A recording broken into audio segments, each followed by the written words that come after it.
Hey, it's me, Otaku Gaming HD.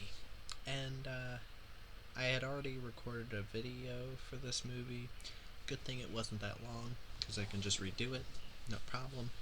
Because I do really want to recommend something. I was gonna do in a couple days or so. Maybe I'll do a video on action movies that I find underrated, and the reasons that I find them underrated, and maybe some that I find overrated in another video. But yeah, I wanted to recommend this random action movie that I saw, and it was called All the Devil's Men. Came out in 2018. It was made in Britain, which was interesting because the action in here is done so much better than so many American movies, and Britain has a very bad track record with action movies. If anybody's seen a lot of British action movies, they know what I'm talking about. Quick cutting out the wazoo. This movie doesn't do that. There might be some bit of quick cuts in certain small parts, but for the most part, this movie does quite a lot, especially given the budget. The budget was around 5 to 10 million, which may sound like a lot to some people, or may sound like a mid budget. That's low budget. Mid budget would be around like 20 million, 30 million. And then big budget, I'd say, is 50 and up. But yeah, like, this movie does a ton with the budget it's given. And I was expecting not a ton of action or something. There's plenty of action.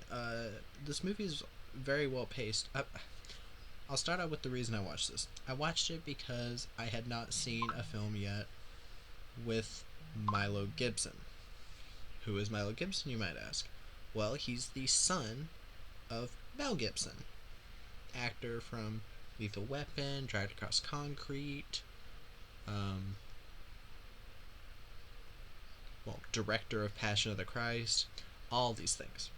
I love Mel Gibson. Some people might have problems with him because of a few things he said. That should be water under the bridge now. He has apologized for those things many times. But I really love Mel Gibson as an actor. He is one of the better actors I've seen. Milo, on the other hand, he's not bad. I can tell that he's still in the starting ages of an acting career. As Mel was early on, I could tell Mel was a bit wooden at times, but as he got older, he got better. I feel like that's what's going to happen with Milo.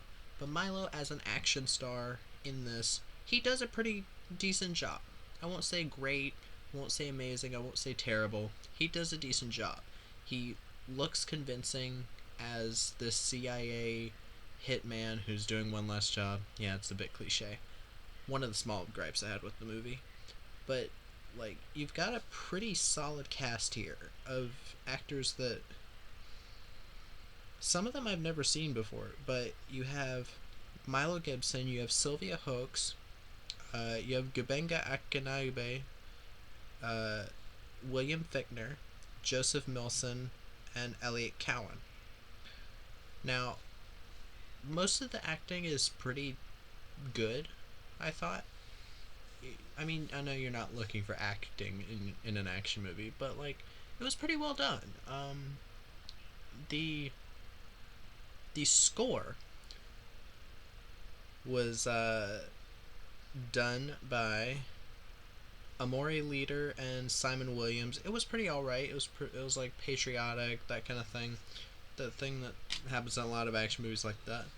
This, the cinematography from Robin Winery, very impressive in many parts. There's a very nice one take that, like, yes, there's CG blood, but it still felt very, like, tense and well choreographed. Because quite a few one takes, people will give credit to a one take just for being there. Like, oh, they filmed that all in one take? That's so cool. But that's not all you need. You need something, like, different to like hook the audience into an actual, like, bit of filmmaking, and that's what the movie did. Um, the action here is one of the main reasons I recommend this. the action is not like over the top in this. It's more tactical. Like, it's not slow paced at all. It's very intense and engaging, but it's like it's very tactical. Characters will like hide behind things. Uh, Characters. I'm not gonna spoil anything, but characters you get attached to can die in this movie, and I thought they did it very well. Um, but sorry, um, I'm too lazy to edit that out. Who cares? Um, the the the action was like nice and violent in many parts. I was kind of expecting a lot of CGI blood. There is a bit of CG blood, but for the most part, it didn't take me out of it. Um, because I was really like taken aback by the choreography and the performances during the action, which was pretty exciting. There's some gore in this movie. I'm not gonna say when, but yeah, like the action is very engaging and it's pretty plentiful. Uh, but yeah, like the acting performances were great. That were good. Um, well, let's kind of talk about the story. It's take it or leave it. The story is one of the down points of it. The reason I gave it a 9 out of 10 in my small review and my letterbox review is because while it would, without how good the action is and the cinematography and the acting and all that, I could give this a 7. Now, even then, I would have probably recommended it, but the action, it took me back so how well it was done and all those other things that are done exceptionally well that I was like, yeah, this is worth watching. It's not, this isn't something you should pass up. You don't get a lot of movies nowadays that are like tactical. It's all like spectacle, like John Wick. Well, while I do love the 3 John Wick movies so far, it, it is unrealistic. It's not realistic at the slightest. But like, there's a certain charm to for me to movies that go for a more realistic approach, such as the films of William Kaufman, like the Hit List and The Brave. Those are the 2 I've seen so far. But like those movies had more of a realistic take on the action. It was more like heavy hitting because it felt more like actual guns were firing actual rounds. And quite a few action movies nowadays, the actors are too chicken shit to hold guns. Or you have actors like Jamie Foxx who can't make up their fucking mind on, oh, do I like guns? Do I like money? Where he's in constant action movies, just like the one that just came out, Day Shift, where he's firing guns, but he was in these anti-gun ads back in the day. But he kept being in stuff like Miami Vice and Kingdom and Sleepless. But whatever, I'm not talking about that. But this movie, like, I know some people might think, oh, it's just action trash or something, or it's bad action.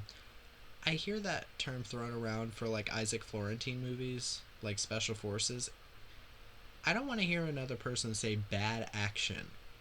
If you think that practical explosions, practical blood squibs, practical muzzle flashes because they're actually firing blanks is bad action, you shouldn't be a film critic. I'm not a film critic. I'm just a guy who has a big passion for movies, and I have a passion for movies that a lot of people hate. Like Kidnap with Halle Berry. Like, I'll fight someone over that movie. But yeah, like, I don't want to hear the term bad action ever again, because these are probably the same people who think that, like, the new Mission Impossible movies are the best action movies ever. I haven't seen them yet. I'm sorry. I'm not. I have them, but I just. I will watch them sometime, but I doubt that a PG-13 action movie, let alone 6, are going to have some of the best action ever. I liked Mission Impossible 1 for what it was. But, like, yeah. This movie, the way I saw it on Prime, and I got to rent it for free. I don't know what, it was on Prime Video, not included with Prime for free. but I got to rent it for free because I was having trouble with another site to watch it. But yeah, I think this is definitely worth a rent. If it's like $4 to rent, I think that's definitely a worthwhile price. If you're looking for an action movie that's more involving than you're used to, and you want to see Milo Gibson like giving a decent enough performance in it, this is a good choice. I don't think this is a I don't understand the bad reviews for this at all. The 5.1 out of 10 on IMDb. I think that's criminal. But yeah, um, that's about it. Hope you enjoyed the video. Uh, if you have any comments on what I've said, please feel free to be nice in the comments. Discuss things, whatever. That's what this channel's for. And, hope y'all have a nice day.